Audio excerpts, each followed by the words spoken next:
నమస్తే అండి. నేను యువజన కాంగ్రెస్ మూడవసారి యువజన కాంగ్రెస్లో రాష్ట్ర ప్రధాన కార్యదర్శిగా ఇప్పుడే మా సీఎం గారి ఆధ్వర్యంలో మా యువజన కాంగ్రెస్ నాయకుడు అధ్యక్షుడిగా ఎన్నుకోబడ్డ శివచరణ్ గారు, అతనితో పాటు మేమందరం కూడా ప్రమాణ స్వీకారం తీసుకోవడం జరిగింది.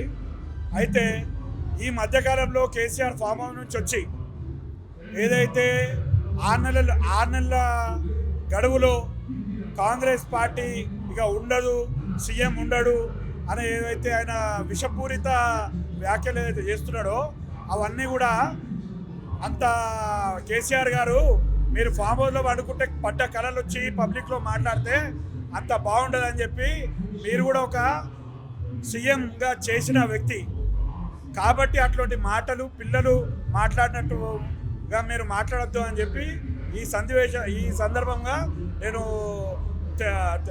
తెలియజేస్తున్నాను.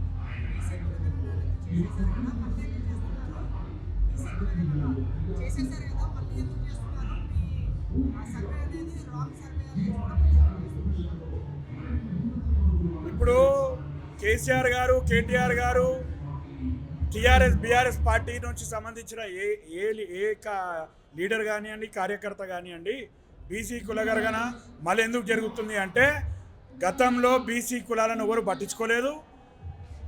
ఏదైతే కేసీఆర్ గారు చేసిన రాజకీయ చర్య ఏదైతే ఉందో బీసీల మీద, బీసీలను ఒత్తడానికి చేసిన చర్య ఏదైతే ఉందో అవన్నీ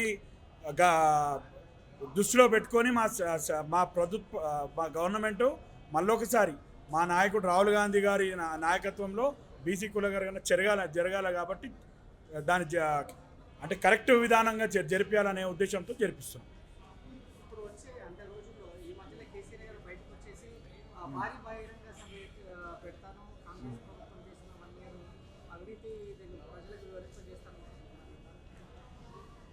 కేసీఆర్ గారు ఎంత పెద్ద భారీ బహిరంగ సభ ఏర్పాటు చేసినా ఈరోజు ఆయన ప్రధాన ప్రతిపక్ష హోదాని అసెంబ్లీకి ఏ ఒక్కనాడు రాకుండా ఎన్ని పబ్లిక్ మీటింగ్లు, ఎన్ని బహిరంగ సభలు చేసినా, పబ్లిక్ని డబ్బులు ఇచ్చి మొబిలైజ్ చేసిన పబ్లిక్ జనాలకు అందరికీ తెలుసండి ఈరోజు కాంగ్రెస్ ప్రభుత్వం ఏం చేస్తుంది, ఏ రకంగా ప్రభుత్వం మన రేవంత్ అన్న నాయకత్వం ఎట్లా నడుస్తుంది అనేది అందరికీ తెలుసు. కాబట్టి అవన్నీ కూడా ఉట్టి చాతగాని మాటలు. దమ్ముంటే కేసీఆర్ గారు అసెంబ్లీకి రావాలి ఫస్ట్, తర్వాత ఇవన్నీ పబ్లిక్లో మాటలు. పబ్లిక్ కోసమే కదా మేము రమ్మంటుంది, అసెంబ్లీకి వచ్చి కొట్టాడమంటుంది. ఆయనకు దమ్ముంటే ఫస్ట్ అసెంబ్లీలో గొంతుని లేవనెత్తాలి ఆయన.